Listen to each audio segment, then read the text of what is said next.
So, welcome to Northern Powerhouses, our business success stories series of interviews, where we discuss with local business leaders their backgrounds, their successes, their challenges, and what's really driving them forwards. And this afternoon, I'm delighted to have with us Kristan Bullett, who's founder and CEO at Humans Not Robots. So, Kristan, thank you for spending a bit of time with us. And if firstly you'd like to introduce yourself, Humans Not Robots, what you do, how you help people, that would be wonderful. Yeah, great. Hi, Chris. Good to see you. And Thanks for you. inviting me on the podcast. My name's Kristan Bullett. I am, as you said, founder and CEO of Humans Not Robots.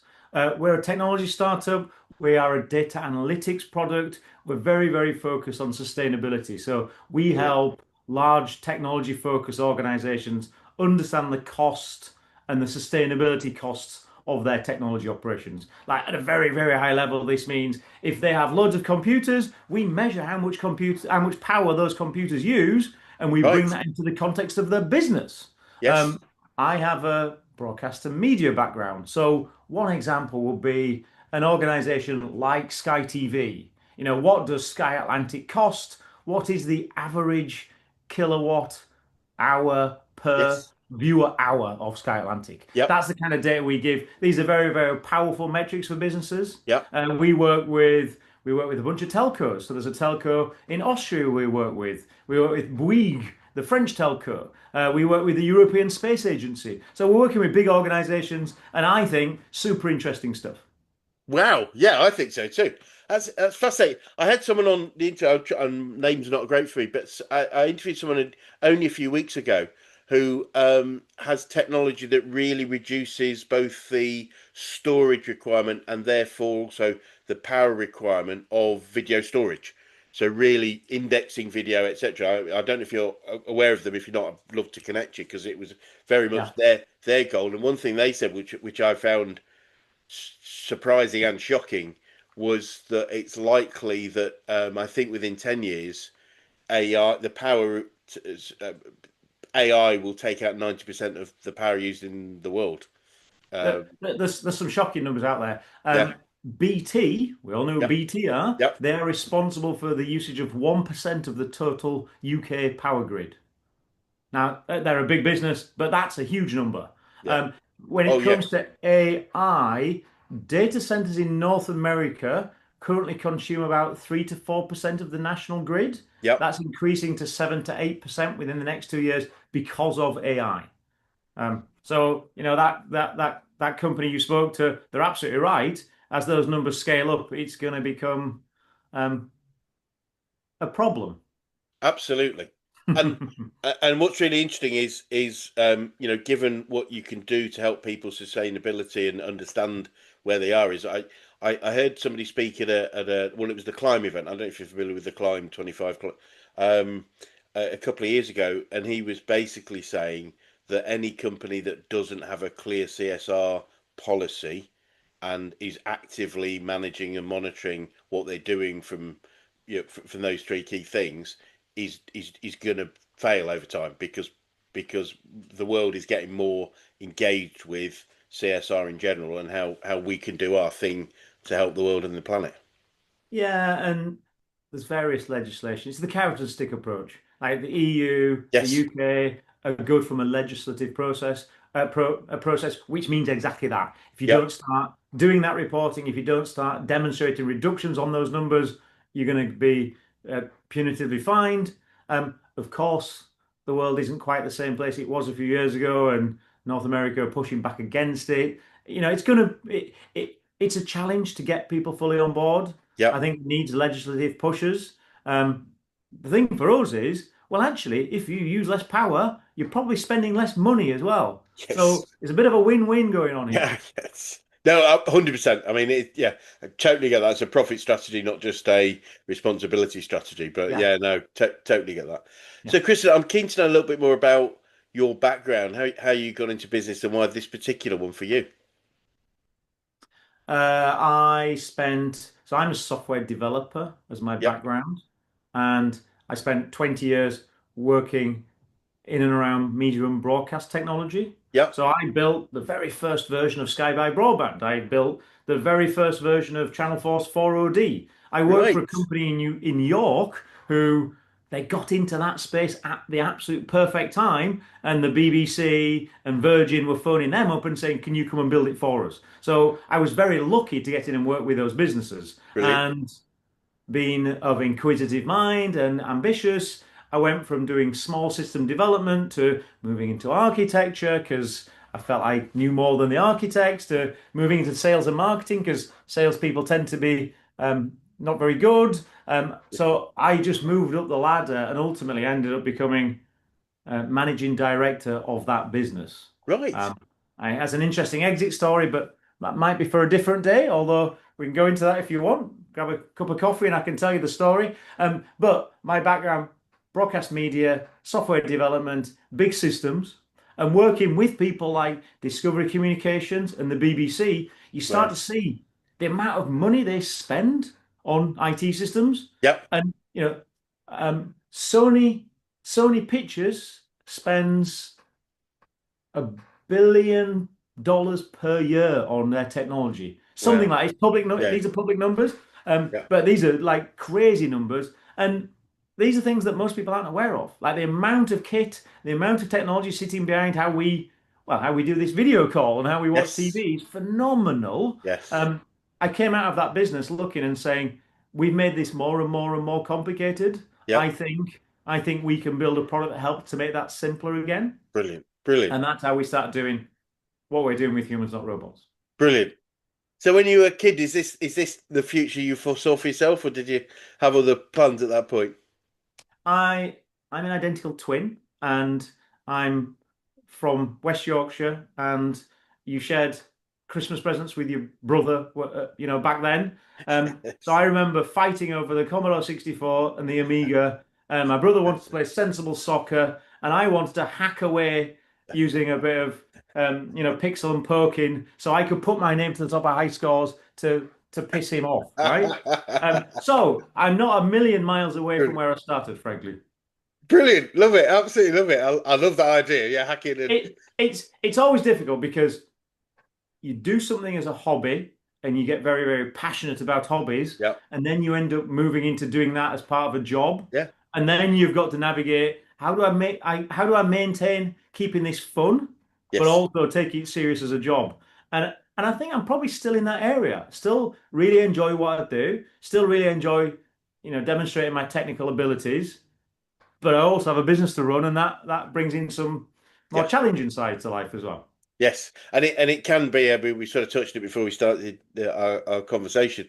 It's the thing about being often if we're the best person at doing the technical stuff, the operational stuff, we can get dragged down back into doing it when really our job as CEO is to grow the business, not to do the work, if that makes sense.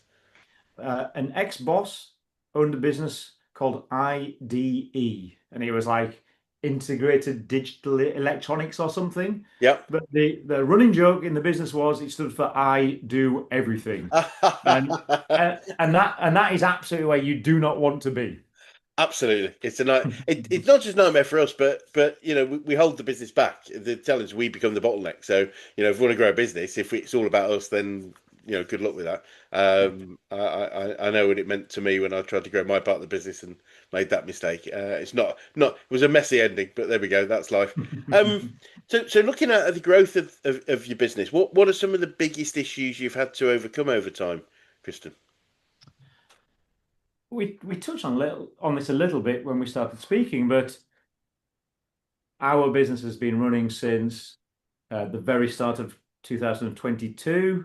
Yep. We started with £80,000 in investment, two people. Um, you want to build a product, you want to build a team, you want to get some customers. The the biggest challenge I continue to see is navigating transitioning between phases. Yep. So, so when it's two people, well, you don't barely need to talk. You can do it on a weekend. Then you get an employee. You've got to deal with payroll and contracts, and you're learning about the legal side of things. You're building a product, but you need to get more funding. So you go from a like an incubator to a bootstrap to now we're fundraising. like very different skills required for each of those. Yes. Now we've built a product, start to get some customers on board. Suddenly you're thinking about how do you define and implement customer success. Then like where we are now, we've built a bigger team. Somewhere on that journey, you probably have to contract as well. So you've got to Happens. go down that more challenging side of I need to sack some people. Yeah. And then now we're on, how do we improve customer success? How do we scale what we're doing? Like individually, if you have the skills, they're all fine things to do. But Yes. actually, what I find is transitioning from incubation to bootstrapping or transitioning from investment to building the product, that's really difficult because your mind has been so locked Yeah. into and so focused on one set of tasks. It's like I need a, it's like I need 2 weeks between transitioning. Yeah. There's something called residual memory retention, I think it's called, where your mind keeps thinking about the previous set of problems. Yes. And I think that's a contributor to this issue of it's really hard to change from one phase to the next phase. Yes. Yeah. Uh, I find it quite interesting. What I do is in that a lot of people I work with, I think, are attracted by the fact that we've got a whole wealth of systems, processes, ways of growing a business, the structures you need, and we need them, and they're valuable, and they are physical, tangible assets that we can help people with. But I find having worked with me for 6, 12, 18 months, at least 50% of the real value is the mindset change, the identity change, because it is quite difficult to do by ourselves. It's not impossible. That's not, but it is made easier when you've got somebody else helping you through that process of it's okay to let go. I mean, let go. I mean, I do remember in my own business, my original business is going from I was myself a trained software engineer, going from developing things to going into sales and going into client management and having to give up skills that within 6 months would be obsolete was Mm. quite so there was no way back in my world. I obviously could retrain, I get that, but there was almost like it was this taking away the safety net was quite a big thing to do, and I remember how hard that felt for me. And I think that's the thing is that sort of retention thing is also what we know is comfortable. That I'm good at there. Maybe I won't be quite so good over here. How do I Yeah. know? And perhaps if I stayed there, I'd be happier and safer. And it's very difficult. Yeah, and I'd argue I'm in charge of the business. So I've got to jump into those new areas because no Yes, one else is going to do it. absolutely. But very often, giving someone a good firm push from behind, maybe something they thank you for in Yes. the long run.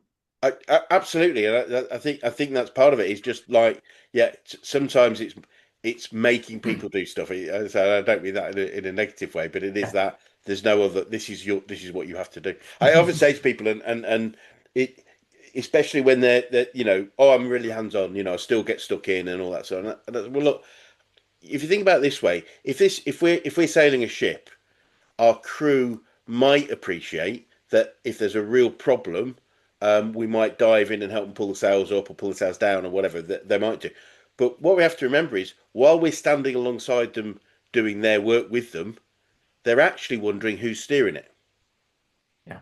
So Yeah. the idea that aren't I doing great because I'm standing next to my team is a valid and reasonable one, but only for a short period of time because our job is really strategy, growth, supporting and leading them so that they've got someone to follow and they know that the ship is safe and it's on the right course. It's a really difficult thing. So mindset's a big thing. I would suggest. Um, and so whether it's from challenges or successes that you had, Kristen, what would you say are the biggest learnings you've got about business growth in general? Um, I mean, I'm probably just strengthening part of what you just said, but learning to let go is Yep. very important. Yes. Having a complete understanding of cash flow is Yes. essential. Um, just to zoom in on that point a tiny bit, without a really strong understanding of cash flow, I would never sleep. Yes. Um, and in previous roles, I'd never had that responsibility, so I never understood how critical that is. Yep. Um, and I've been to loads of I've been to loads of events with support networks where they have nice conversations about understanding cash flow, and I'm sitting there thinking, oh yeah, yeah, whatever. Why are we zooming in on this? And then as as a business, understanding exactly when you're going to run out of money and exactly when money is coming into the bank. Yes. As soon as it became critically important to me, I realized how vitally important that was. Yes, absolutely, absolutely. When you said knowing the money's coming in, one of my favourite things I used to do when I talk to people about time management and being more effective, I talk about things that are sort of high important, high urgency, as Stephen Covey would teach. But there's also this idea of things that are low skill but high fun, i.e. I shouldn't be doing them, but I enjoy it. And one of mine used to be historically, you might remember this is paying checks in at the bank. And I didn't have to, other people could do it for me, but I used to go to the bank, pay hopefully a chunky check in, and then I'd go to a cafe and read the paper for half an hour and have a nice coffee because I walked out the bank richer than I went in, so I'd go and enjoy it, and it was always one of my pleasures. But everything's online now; I don't get that opportunity, unfortunately. But there we go. Um, Brilliant. and I think you're aware we're a business coaching organisation. Well, we talked about it earlier, but I'm keen to know who the best coaches you've worked with, whether that's business, sport, life in general. Kristen, who's had the biggest impact on you? Yeah, and as a business, we there's so much support available out there. Yes, And people like Innovate UK are a great example. yeah, Every networking event you go to, someone's wanting to help you out from an advisory perspective. And actually, finding the right people who can align to what your vision is really difficult. yes, Like one of the first, one of my first bosses, he was the chief architect for the business. He was amazing. He was absolutely amazing because he knew how my head worked. He was a very good, very hands-on software developer, so he could go to that low level of detail. But he could also turn around to you and say, you've been daft. Why are you thinking about this? And then from a career development perspective, he was amazing at saying, I can see where you want to be, even though you think you don't know where you want to be in the future. But if you do this, you leave your choices open going forwards. yep, And like as a young man way back then, that was really important because you yeah, don't know what you want to do when you're 20, 30. Maybe you don't know what you do when you're 40 or 45, right? yep, So being able to keep those avenues open yeah. was I mean, I was probably quite arrogant and probably quite cocksure. Having someone who'll give you a friendly punch in the stomach and tell you to open your eyes a little bit more, like that was definitely valuable to me. Wonderful, wonderful. And whether it's from the people you mentioned or other sources, do you have any favourite quotes or sayings about business success, life that you've catch yourself using a lot? No, not quotes maybe so as such, but I don't know if you're an Arnold Schwarzenegger fan. I'm not a mad Arnie fan, but I do like Arnie. He has Yes, his 6 rules to success. yeah, You brilliant. know this? Yes, And please I go. I frustrate my wife from time to time by pulling these out of my back pocket. But things like trust yourself, right? Yep, Vitally important. Don't listen to the naysayers. The number of people who will tell you it's my whatever favourite. you're focused on right now is a wrong thing or you're following the wrong line of direction. Everyone's there to criticize. People don't tend to be very good at telling you what the positive affirmative actions you need to Yep, take. So, don't listen to the naysayers. And actually, personally for me, it's like give something back. Like there's a lot of pleasure to be got out of being a mentor. There's a lot of yes, pleasure to be got of like I run a startup. I didn't know anything when I started doing this. So finding and working with other people who are starting startups and saying, are you sure you want to go down the VC route? Maybe going down the angel route's better for you as a person. It's shortcuts that I would have liked help with that I couldn't get. So giving something back brilliant. is great. Love it. And how good is your Arnie accent? Absolutely shocking. Shocking if I'm not going to try it. Oh, I have. I'm not I have going a to try. couple. I have a couple of Austrian customers. If I tried to do the Austrian accent, they'd go crazy with me. I tried it once, but it was not a good look. Interestingly enough, going back to the naysayers, and I think it's one of my favourites of his 6 points is when people tell you what you can't do or what you shouldn't do, they're actually telling you what they can't do. That's the thing to remember. They're telling you that they can't do it. That's fine for them, but that's not for me. And I think that's just accept to be for true for them. But thank you very much. I know you can't do it, but I can. So jog on. And, and similarly, any favorite books or podcasts that you'd recommend? Um, part of what we as a business do is focus on sustainability. Yeah, Um, Bill Gates does his annual book recommendations. There's a book in there called Under a White Sky: The Nature of the Future, by somebody called Liz Colbert or Elizabeth Colbert, I think. cool. Um, that's definitely worth reading if you want to think about where we're going, how we need to be more considerate of our future as a planet. Another book that a friend of mine recommended is a book called How to Lead Smart People. Um, it's it's relatively bite-sized, chapter by chapter. Something I've struggled with personally. Yep, Like it's easy to try and lead based on how you think you work rather than how you think other people work, and it really helps with that. So I totally recommend that. How to brilliant. lead people. The, we do a lot in my organization and with the clients. We do a lot of work on behavioral profiling. It will be not the same, but aligned to that. And there's a great book I can recommend, which is describes. We use the Thomas International DISC program, or DISC, four different styles. But there's a great book called Surrounded by Idiots, which is describes that and talks through those different styles and how we can. Because you're absolutely right. The best way to lead and communicate with somebody is in their style, not our own. Um, and you know, if we engage with that, then we can be really, really effective communicators and leaders. Um, Kristan, I'm keen to know what you've learned about yourself throughout your journey so far. Hmm.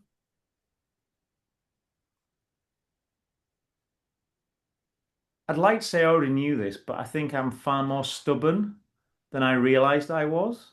Um, you need you need you need a lot of tenacity and a lot of resilience. Um, I think I think my emotional range is a lot narrower than I thought. Um, Unfortunately, you need to make tough decisions and you need to be Mm, able to deal with situations. I yeah, mentioned cash flow, right? Running out of money. You've got to be able to deal with these things. Losing sleep and getting angry or getting upset about it, it ain't going to help. It ain't going to make any no, difference. You're allowed no, to get upset, don't get me wrong, absolutely. but you've got to keep pressing forward. You've got to make the decisions and you've got to do the right thing that keeps that business moving forwards. Yeah, Um, so yeah, I think I'm more stubborn. I think I've got a higher tenacity than I thought, and my emotional range has either narrowed in the past 3 years or was always quite narrow. brilliant, brilliant. And with my organisation, actually, coach, one of our key definitions of a true business is a commercial, profitable enterprise that works without its owners. Mhm. I.e., that's what are your thoughts on that? One thought is we aren't there yet, but we're still a scale up, and we're a team of 8, 9 people. I like the sentiment. I, as a founder, one question I've thought about is what happens when this finishes? Like, what is that emotional attachment? How willing would you be to let go? Yes, And you interesting. know, I I I agree. Like I said, I agree with the point. Um, I'm just curious how well I'd cope actually implementing that. It, it's really good. It's a really good point. And one thing I was so one of the things we do when we engage with the client is what we call an alignment, and that's aligning the business goals to the personal goals of its owners. Mhm. And it's something I rarely find business owners doing it, especially SM, owner managed businesses. That that for me, the reality is the purpose of an owner managed business is to give the owners the lifestyle they choose to have, as well as other things. I mean, other great things: help community, help the environment, employ great people. But that's its purpose. That's primarily why a lot of people will start businesses, and yet so few actually map that out and say, okay, this is where we want to be. But what's really important is also what's the other side of that. And if we don't have a plan for that other side of whatever exit looks like, an exit doesn't have to mean sell, doesn't have to mean anything. It could just mean take a step back. Then I have seen actual cases where owners sabotaged that process because they feared Nothing. Yeah. I mean, it's like if you don't have a plan, it's nothing. And the idea of driven people like you, I'm convinced. If I was to say to you, if your only thought of exit was sitting in a chair staring at a wall, it's not going to happen. It's like, well, no, I will fight tooth and nail. So it's having that plan of where I'm going to live, what I'm going to do, what's going to replace this thing that I've loved and cherished and built and created, as you said. That's in effect my child, my baby. So it's really important we do that. So I think that's very insightful in terms of that process. And I'd urge anybody and everybody in the business to have a plan. What is it? What am I fighting for? And it may be to stay in this business till I fall over, and that's okay. Yeah. But Yeah. if it's not really, then what does it look like? It's a slightly not connected story, but I love the story. Our founder was at an event and he was talking about things like letting go and things like delegating more effectively. And we touched on it a little bit earlier. And one of the things he talked about was basically the principle of anything. If you value your time as the CEO, the founder, the person growing the business at a value of that level, anything you could pay somebody a lower rate to take some stuff away that you don't need to do is going to be useful and profitable for the business. And he sort of threw away. He said, "Look, I haven't cut my own grass for the last 10 years." Just said it. I pay somebody to do that. And he was in about 500 people, and I was standing at the back, and this guy stood up and he went, "Yeah, but Brad, I like cutting my grass." And Brad, and he didn't mean anything other than trying to help, but he really did. It was just a knee-jerk reaction. He just turned around and said, "Well, that's because you haven't got a boat." Um, and as I say, he wasn't really trying to undermine the guy. The guy went, "Oh, okay." And now maybe this guy was all he wanted to do in his life was cut his grass, but it's like, what is next? And if we don't have that plan, then I literally have seen people sabotage and get to a point where they admitted the sabotage because they were fearful of what the other side looked like. So brilliant point. So talking about the future, what does the future look like for you guys, and what challenges do you think you might face, if any? we you have to keep revisiting what you want. And like Yes, when we start as a business, it's like, great, we'll follow the startups ABC, we'll raise 20 million, we'll flip it at 100 million valuation, away you go. But also, one of the reasons we started doing this is we were sick and tired of working for our souls, right? You want to work with people you like. You want to have a lot of fun. And interestingly, coming out of the pandemic, a lot of people were saying very similar things. I'm sure you've met plenty of people who changed what they're doing coming out of the pandemic. yes, Customers can be challenging. I want good customers. Employees can be challenging. I want good contemporaries and good paymasters. Um, what is the future for us? Like we're having a huge amount of fun now, building the business and brilliant, scaling the business. And we're brilliant, moving into that scale out phase. We just passed £1 million of cumulative revenue since we started. We're just brilliant. bringing on two more customers. Our revenue growth will be 512% last financial year. It'll be 560% this financial year, Congratulations, which is wonderful, all beautiful, beautiful numbers. Um, Actually, we want to continue this. I'm being careful with my words. It's more of an organic approach. We want to get it right before scaling. These hyperscalers that yeah. push hard, I mean, what percentage of those fail, right? Uh, The one that goes through to be a unicorn is in a million different companies trying to do the same thing. So for us, actually, we're having a huge amount of fun building and scaling. We're happy for that to take a little bit longer than, between you and me, maybe our investors want. But if that means we can continue to work with the right people for the right customers, that's happy town for us. Brilliant, and yeah, great to hear you say that. From a couple of points of view. One is, look, the point is scaling at the speed that is stable, not static, but just stable. And one of these we do a lot of work on is building that stable base to grow from. Because if you haven't built it, then build anything on a weak foundation, it's going to fail. So the foundation can be great. One if it helps, for you or your investors. One of the things I do remember about my first business. So we were we were software consultancy, so we were classed as a tech business quite a long time ago. Um, and I remember we were in. There was a set of awards, and I can't remember who sponsored them. It wasn't the Times, but it was a large organisation. It was the Technology Fast 50 Awards, and we were in the north of England, and we wonderful dinner at the Royal Armouries, and great event. And I think the best we got, I think we got to 19th, and I think we were 19th, 25th, and let's say 29th, something like that. And we're quite driven people. We've got to get better and better. What was really interesting was we were the only after the third year we were only one of three businesses that had been there 3 years in a row. And there were businesses in the top 10 that were growing at 10,000% and stuff like that. And you go, oh, I wish we were there. And I remember our MD was super driven, and he was like, we got to beat them, got to beat them. But look, they're not here right now. I don't know why they're not here. Hopefully some of it was success and maybe sold out or whatever it would be. But I suspect some of them failed. I never looked to research it, but I suspect because massive growth can be as challenging as negative growth. Yeah. And Yeah. so it's managing. So brilliant. Sorry, I'm going off on one thing, but you've That's all you've right. you've hit a topic there that I'm really passionate about. Wonderful. Couple of last questions, Kristan. I'm keen to know what you'd say to anyone that was thinking of going to business right now.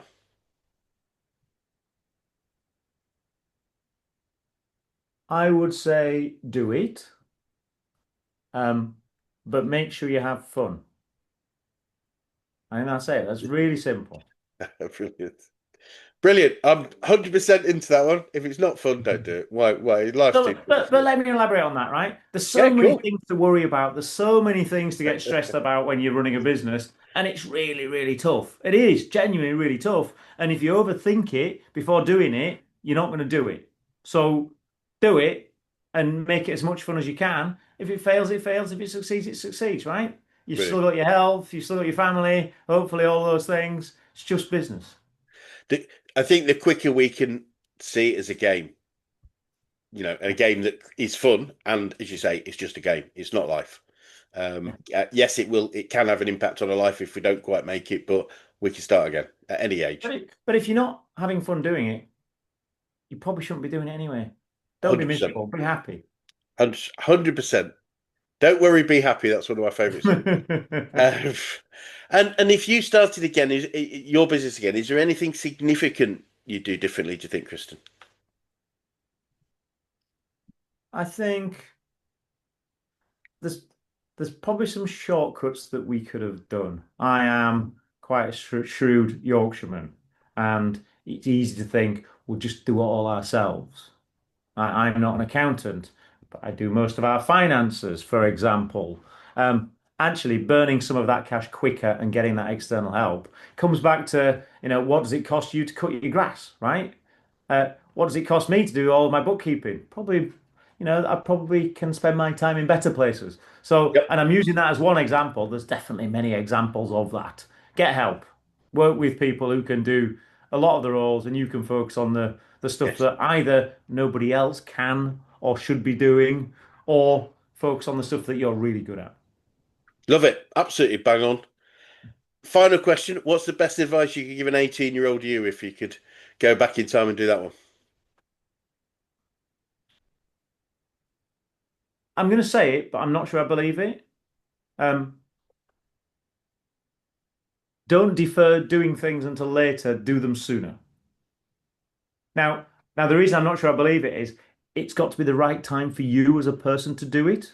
Yes. And looking back, if I'd have started my own business when I came out of uni or before I had my first child, was it the right time for me personally? I'm not sure. But it probably never the right time. Just get on and do it. Yeah.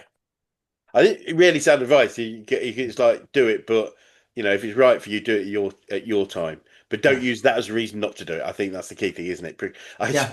I heard a guy speaking a few years back. It made me laugh, and he said, and who in the audience is great at procrastination? And a lot of people put their hands up. He says, yeah, he says I'm brilliant. I'm absolutely fantastic at it.